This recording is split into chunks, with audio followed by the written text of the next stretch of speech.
எல்லோரையும் ரொம்ப நல்லா பார்த்துக்கிட்டேன். பட் என்னை நான் வந்து பார்த்துக்க மறந்துட்டேன். ஸோ இதை பற்றி தான் உங்களோட நான் இன்றைக்கி ஷேர் பண்ணிக்க போகிறேன். என்ன மாதிரி நீங்களும் இருப்பீங்கன்னு நினைக்கிறேன். ஸோ இன்றைக்கி பார்த்திங்கன்னா சண்டே. இது ஒரு கேஷுவலான ஒரு ஈவினிங் வ்ளாக் தாங்க. ஆனால் உங்களுக்கு வந்து ஒரு நல்லா வந்து ஃபீல் குட்டாக இருக்கும் அப்படின்றத நான் கண்டிப்பாக சொல்வேன். ஸோ பொதுவாக பார்த்திங்கன்னா நம்ம காலைல எழுந்ததுமே ஃபஸ்ட்டு ஒரு காஃபி குடிச்சிட்டு நம்மளோட வேலையை ஸ்டார்ட் பண்ணுவோம் இல்லையா. அதுக்கப்புறம் பார்த்திங்கன்னா வீட்டில் மற்ற என்ன வேலை இன்றைக்கி நம்ம வந்து ஃபினிஷ் பண்ணணும் அப்படின்னு யோசிப்போம். சண்டே வந்துட்டாலே வச்சிங்கன்னா மண்டேக்கு நம்ம என்னென்ன வந்து ப்ரிப்பரேஷன் பண்ணணும், இன்றைக்கி என்ன பண்ணலாம் அப்படின்னு யோசிப்போம். ஸோ நம்ம மைண்டில் வந்து ஒரு வேலை முடிக்கணும் அப்படின்னாலே அந்த வீட்டு வேலையை தான் முதல்ல வருது. அதுக்கப்புறம் தான் நம்மளுக்கு பர்சனலாக ஏதாவது வந்து பண்ணிக்கணுன்னா கூட அது வந்து செகண்ட்ரியாவோ இல்லை அதுக்கு அடுத்து தான் வந்து யோசிக்கிறோம். ஸோ ஃபஸ்ட்டு வீட்டு வேலை தான் பெரிய வேலை, முடிக்க வேண்டிய கடமைன்ற மாதிரி நம்ம யோசிக்கிறோம். ஸோ இப்போ ஈவினிங் டைம் அப்படின்றதுனால பார்த்திங்க அப்படின்னா விவான் குட்டிக்கு கொஞ்சம் ஸ்நாக்ஸ் கொடுக்கலான்னு சொல்லிட்டு என்னோடய குக்கீஸ் நான் எப்போவுமே ஸ்டாக் பண்ணி வச்சுருப்பேன். ஸோ 2 குக்கீஸும் கொஞ்சம் மக்னாவும் கொடுப்பேன். இது வந்து அவனுக்கு நல்ல ஃபில்லிங்காகவும் இருக்கும். நல்லா வந்து நியூட்ரிஷியஸ் வேல்யூஸ் நிறைய இருக்குது. நம்ம குக்கீஸ் சொல்லவே வேண்டாம், இது வந்து வல்லாரைக்கீரை குக்கீஸ். ஸோ ஈவினிங் டைமில் கொடுக்குறப்போ அவனுக்கு ஃபில்லிங்காகவும் இருக்கும். ஸோ இந்த குக்கீஸ் வந்து விமானுக்கு மட்டும் இல்லை, மாமியார் ஹஸ்பண்ட் எல்லாமே காஃபியில் தொட்டு சாப்பிடுவாங்க. ஸோ எல்லாருக்குமே ரொம்ப மோஸ்ட் ஃபேவரட்டான ஒரு குக்கின்னு சொல்லலாம். ஸோ குழந்தைக்கு அவனுக்கு வச்சிட்டேன் அப்படின்னா அழகாக சாப்பிட்டுட்டு இருப்பா. அதுக்குள்ளே நம்ம மற்ற வேலையை பண்ண ஆரம்பிச்சிடலாம். சுவாமிக்கு விளக்கேற்றுறது நிறைய வாட்டி நான் சொல்லியிருக்கேன், காலையிலையோ மாலையிலையோ. அது விளக்கேற்றிட்டு ஒரு 2 ஊதுவத்தி ஏற்றுறப்போ நம்மளுக்கு அவ்வளோ வந்து ரிலாக்ஸேஷனாக இருக்கும்ல. ஸோ இப்போலாம் பார்த்தீங்கன்னா காலையில் நான் சொன்னேன்ல, எந்திரிச்ச உடனே வீட்டு வேலைகள் தான் முதல் ப்ரிஃபரன்ஸாக இருக்குது. ஸோ நீங்கள் வந்து ஒர்க்கிங் உமனாக இருக்கீங்கன்னா அந்த ஆஃபீஸ் வேலைகள், அப்புறம் பார்த்தீங்கன்னா இப்போ பிஸ்னஸ் பண்ணிங்கன்னா அதுக்கான வேலைகள் நம்ம இதை பார்த்துட்டு போயிட்டே இருப்போம். ஸோ இப்போ ஈவினிங்கில் வந்து நம்ம 4 மணிக்கு காஃபி போடணுமே, ஒரு 6-7 மணிக்கு நம்ம சமைக்க ஆரம்பிச்சிடணுமே அப்படின்ற மாதிரி நம்ம ஒரு ஸ்கெடியூல் போட்டுக்கிறோம். பட் ஆக்சுவலாக பார்த்திங்கன்னா நான் டீனேஜில் என்னோடய அம்மா கிட்ட இருக்கிறப்போ மாதம் ஐப்ரோ பண்ணிட்டு வருவேங்க. மாதம் ஃபேஷியல் பண்ணுவேன். பட் நீங்கள் நம்ப மாட்டீங்க, இப்போ நான் ஐப்ரோ பண்ணியே 4 மாதம் ஆகுது. அதெல்லாம் மறந்து போச்சா இல்லை விட்டு போயிடுச்சா, ஏன் என்னை நான் கேர் பண்ணுறதே இல்லை அப்படின்ற மாதிரி ஒரு கேள்வி எனக்கு வந்துகிட்டே இருக்கும். சரி அப்புறம் பண்ணிக்கலாம், இன்றைக்கி இந்த வேலை இருக்கோ, ஈவினிங் பேக்கிங் போகணும், ஐயோ டயர்டாகிடுச்சு. ஸோ ஈவினிங் சீக்கிரமாக வரணும், விமானுக்கு ஹோம்ஒர்க் பண்ண வைக்கணும், நிறைய அவனுக்கு ஆக்டிவிட்டி கொடுத்துருக்காங்க அதை பண்ண வைக்கணும். ஸோ ரேவந்துக்கு வந்து இந்த ஒரு இதுக்கு அவன் கூட போகணும் அப்படின்னு சொல்லி நம்மளோட ப்ரையாரிட்டிஸ் மாறிட்டே இருக்குது. இதில் நம்ம மறந்துடுறோம். ஸோ என்னை பற்றி தான் நான் சொல்கிறேன். என்ன மாதிரி நீங்கள் இருக்கீங்கன்னா கண்டிப்பாக ரிலேட் ஆகும். அதே மாதிரி பார்த்திங்கன்னு வச்சுக்கோங்களேன், வீடு வந்து இன்றைக்கி நம்ம வீட்டில் இருக்குமா, சரி இந்த வேலையை ஃபினிஷ் பண்ணிடலாம், வீடை க்ளீன் பண்ணலாம், கொஞ்சம் டீக்ளெட் பண்ணலாம், இந்த மாதிரி யோசிக்கிறோம். லீவ் இருக்குது, டைம் இருக்குது சார், நம்ம வந்து கொஞ்சம் நம்மளுக்கான மீ டைம் எடுத்துகிட்டு ஒரு பார்லரில் போய் ஒரு ஹேர் கட் பண்ணி ஒரு ஹேர் கலர் பண்ணி ஒரு சின்னதாக வந்து நம்ம த்ரெட்டிங்கோ ஃபேஷியலோ நம்மளுக்காக பண்ணிக்கலாம் அப்படின்றது தாட் இப்போலாம் வரவே மாட்டேன் இந்த மைண்டில். ஸோ இது ஏன் அப்படின்னு பார்க்குறப்போ காசு சேர்த்து வைக்கணும், ஐயோ காசு மிச்சப்படுத்தணும்லாம் கிடையாது. பட் ஆக்சுவலாக என்னென்னா அந்த மாதிரி நம்மளை ப்ரையாரிட்டைஸ் பண்ணிக்கவே முடியல இப்போது. ஒரு கல்யாணம் ஆகி குழந்தை பிறந்துச்சுன்னு வச்சுக்கோங்களேன், நம்மளோட ப்ரையாரிட்டி எல்லாமே பார்த்திங்கன்னா ஃபேமிலியாக மாறிடுது. வெல் அண்ட் குட், தப்பே கிடையாது. பட் நம்ம வந்து மறந்துடாமல் நம்மளையும் நம்ம வந்து அழகாக கிரேஸ்ஃபுல்லாக வச்சுக்கணும். நம்மளை அழகாக கேரி ஃபார்வர்ட் பண்ணணும், நம்ம அழகாக ட்ரெஸ் பண்ணணும். ஆக்சுவலாக பார்த்திங்கன்னா நம்ம ட்ரெஸ்ஸே நம்மளுக்கு அவ்வளோ வந்து ஒரு தன்னம்பிக்கை கொடுக்குமா, கான்ஃபிடென்ஸ் கொடுக்குமா. நீங்கள் நல்ல ட்ரெஸ் பண்ணியிருந்தீங்கன்னு வச்சுக்கோங்களேன், உங்களுக்கு அன்றைக்கி ரொம்ப கான்ஃபிடென்ட் நீங்கள் ஃபீல் பண்ணுவீங்க. நல்ல ஹேர் ட்ரெஸ், அதாவது ஹேர் ஸ்டைல் சொல்லுவாங்க, நல்ல ஹேர் கட் பண்ணிங்கன்னா ஒரு கான்ஃபிடென்ஸ் வரும் அப்படின்னு சொல்லுவாங்க. நீங்கள் என்றைக்காவது ரொம்ப வந்து கான்ஃபிடென்ட் இல்லாமல் இருக்கீங்க, ரொம்ப சோர்வாக இருக்கீங்க, கொஞ்சம் மூட் அவுட்டாக இருக்கீங்கன்னா ஒரு சின்ன ஹேர் கட் மாதிரி நீங்கள் ட்ரை பண்ணிங்கன்னா அது ஒரு புது கான்ஃபிடென்ட் கொடுக்கும்னு சொல்லி நிறைய பேர் சொல்லி நான் கேள்விப்பட்டிருக்கேன்.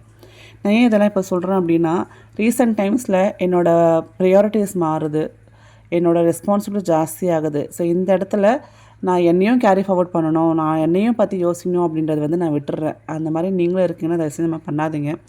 ஹெல்த்தாக இருக்கட்டும், இல்லை வந்து நம்ம அந்த அவுட்டர் லுக்காக இருக்கட்டும், எல்லாமே நம்மளுக்கு வந்து நல்லா இருந்தால் தான் நமக்கான மதிப்பும் இருக்கும். ஸோ சின்ன விஷயங்கள், இந்த ஐப்ரோ பண்ணுறது, ஒரு ஃபேஷியல் 2 months ஒன்ஸ் ஒரு ஃபேஷியல் பண்ணிக்கிறது தப்பே கிடையாது. நிறைய ஹெர்பல் ஃபேஷியல்ஸ்லாம் வந்துருச்சு இப்போது.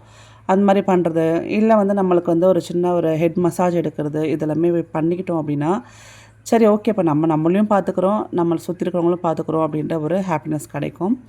ஸோ நான் அதை யோசிச்சிட்டே இருந்தேன். நான் இப்போ பார்த்திங்கன்னா ரொம்ப விலாக் வந்து நான் நிறைய எடுக்கிறது கிடையாது. ஏன்னா வந்து பேக்கிங்கில் கொஞ்சம் பிஸியாக இருக்கேன். அது மட்டும் இல்லாமல் ஒரு சில பர்சனல் ரீசன்ஸும் இருக்குது. கொஞ்சம் அதில் பிஸியாக இருக்கிறதுனால என்னால் வந்து ரெகுலராக விலாக்ஸ் முதல் மாதிரி கொடுக்க முடியல. அண்ட் இப்போ பார்த்திங்கன்னா லாங் வீடியோ மக்கள் பார்க்கறது ரொம்ப கம்மியாகிடுச்சு. ஷார்ட்ஸில் ரொம்ப இன்ட்ரெஸ்டிங்காக பார்க்குறீங்க. நான் ஸ்டார்ட் பண்ண புதுசாக ஒரு 9 இயர்ஸ் பிஃபோருக்கு இருந்த அந்த vloggingக்கு இருந்த அந்த ஒரு க்ரேஸ் வந்து இப்போ கொஞ்சம் கம்மியாகிட்டே வருது. அதனால் எனக்கு வந்து சரி நம்ம என்ன பேசுகிறது அப்படின்ற ஒரு ஒரு கன்ஃபியூஷன் வரும்.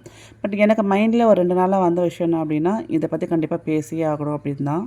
ஈவினிங் சூப்பரான ஸ்ட்ராங்கான ஒரு காஃபி குடிச்சிட்டு விவான் கூட வந்து படிக்க உட்காந்துட்டேன். ஸோ அவன் வந்து ஹோம்ஒர்க் எப்போவுமே அந்தந்த நாளுக்கு பண்ணிவிடுவாங்க. நான் பண்ண வச்சுருவேன். நான் பேக்கிங்லேருந்து லேட்டாக வந்தால் கூட அந்த 9:00 9:30 கூட அவன் அந்த ஹோம்ஒர்க்கை பண்ண வச்சுட்டு தான் நான் வந்து தூங்க வைப்பேன். ஸோ அவனுக்கு ஹோம்ஒர்க் பெண்டிங் எதுவுமே கிடையாது. பட் இருந்தாலும் வந்து இன்றைக்கி சண்டே சும்மாவே வந்து நிறைய ஃபோன் பார்க்குறதோ இல்லை டிவி பார்க்குறதோ இருக்குன்றதுனால ஒரு குட்டியாக ஒரு அசைன்மெண்ட் மாதிரி ஒரு ஹோம்ஒர்க் மாதிரி நான் வீட்டிலே கொடுப்பேன் அவனுக்கு. இனிமேல் நிறைய ரைட்டிங் ப்ராக்டிஸ் இருக்குன்றதுனால நானே சும்மா ஒரு ரஃப் நோட்டில் 1 to 10 நம்பர் போட்டுட்டு கீழே வந்து எழுதுப்பா, அந்த கரெக்டாக அந்த கட்டத்துக்குள்ளே எழுதுப்பான்னு சொல்லி அவன் நிறைய ப்ராக்டிஸ் கொடுப்பேன். அவனுக்கும் வந்து இன்ட்ரெஸ்ட் ஜாஸ்தி. சும்மா சொல்ல நம்ம மட்டும் ஃபோர்ஸ் பண்ணுறோம்ல, பட் அவனும் இன்ட்ரெஸ்டிங்காக உட்காந்து பண்ணுவான் நம்ம சொன்னால். ஸோ அவனுக்கு கொஞ்சம் படிப்பு நல்லா இப்போதைக்கு பிடிக்குதுன்றதுனால அவன் உட்காந்து நான் சொல்கிறதெல்லாம் பண்ணி அவன் எனக்கு வெரி குட் போடுங்க, ஸ்டார் போடுங்க அப்படிலாம் கேட்பான். அவனுக்கு இங்கே ரைட்டிங் ப்ராக்டிஸ் கொடுத்துட்டு அவனுக்கு மறுநாளைக்கான ஸ்நாக்ஸ் ஸ்டடி பண்ண ஆரம்பிச்சிட்டேன். குக்கீஸ் இருந்தாலும் அவனுக்கு மக்னா வந்து ஒரு நாள் விட்டு ஒரு நாள் கொடுப்பேன். ரொம்ப வந்து பிடிக்கும் அவனுக்கு. மக்னாவை வந்து ரோஸ்ட் பண்ணி வச்சுக்கிட்டேன் அப்படின்னா அது லைஃப் சேவர்னு சொல்லணும் எனக்கு. ஏன்னா வந்து எப்பாவது பசிக்குதுன்னா டக்குன்னு எடுத்து கொடுத்துருவேன். ஒரு பவுல் மக்னா சாப்பிட்டாலும் அவனுக்கு ஃபீலிங்காக இருக்கும். ஸோ நான் இன்றைக்கி வந்து ஏர் ஃப்ரையரில் தான் அதை வந்து நான் ரோஸ்ட் பண்ண போகிறேன். அதுக்கு வந்து ஒரு பேக்கெட் மக்னாவை நான் வந்து ஒரு பவுலில் எடுத்துக்கிறேன்.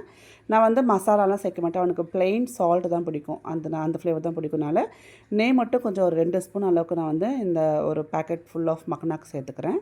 சேர்த்துட்டு நல்லா வந்து கொஞ்சம் உப்பையும் சேர்த்துட்டு நம்ம கையில் நல்லா வந்து பிசைஞ்சு வச்சுக்கலாம். ஷஃபிள் பண்ணால் உங்களுக்கு இன்னும் பெட்டராக இருக்கும். ஸோ எனக்கு வந்து கொஞ்சம் ஷஃபிள் பண்ணால் கீழேலாம் கொட்டினால கையிலே நான் வந்து இந்த மாதிரி அழகாக பிசைஞ்சிட்டு ஒரு 2 நிமிஷம் அப்படியே ஓரமாக வச்சுருங்க.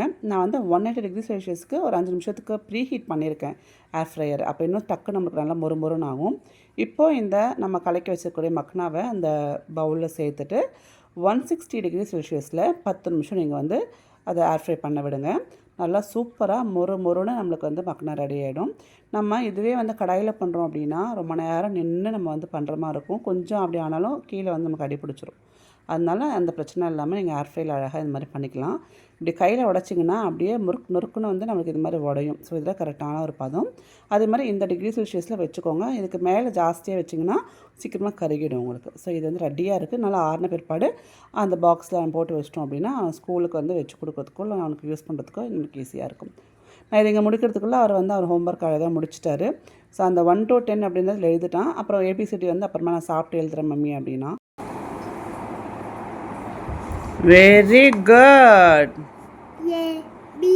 Very good. ஸ்டார்ட் பண்ணுவா. 1 2 3 4 5. ஓகேவா? இங்கே பாரு. Happy okay. இன்றைக்கி டின்னர் பார்த்திங்கன்னா நைட்டுக்கு தோசை தான். ஸோ தோசையும் சாம்பாரும் இருந்தது. அதை அவனுக்கு ஊட்டிட்டு ஈவினிங் வந்து நான் கீழே வந்து விளையாட கூட்டிகிட்டு போயிட்டேன். காலையிலேருந்து வீட்டுக்குள்ளே இருக்கிறதுனால பார்த்திங்கன்னா குழந்தைங்களுக்கு கொஞ்சம் வந்து என்ன விளையாட கூட்டு போமா அப்படின்னு சொல்லி கேட்பான். அதனால் பார்த்திங்கன்னா ஸ்கேட்டிங் இருக்கும். அதை கொண்டு போய் நம்ம கீழே கொஞ்சம் நேரம் விட்டுட்டோம் அப்படின்னா அழகாக அவன் வந்து அந்த நம்ம அப்பார்ட்மெண்ட் சுற்றி ஒரு ரவுண்டு வருவான்.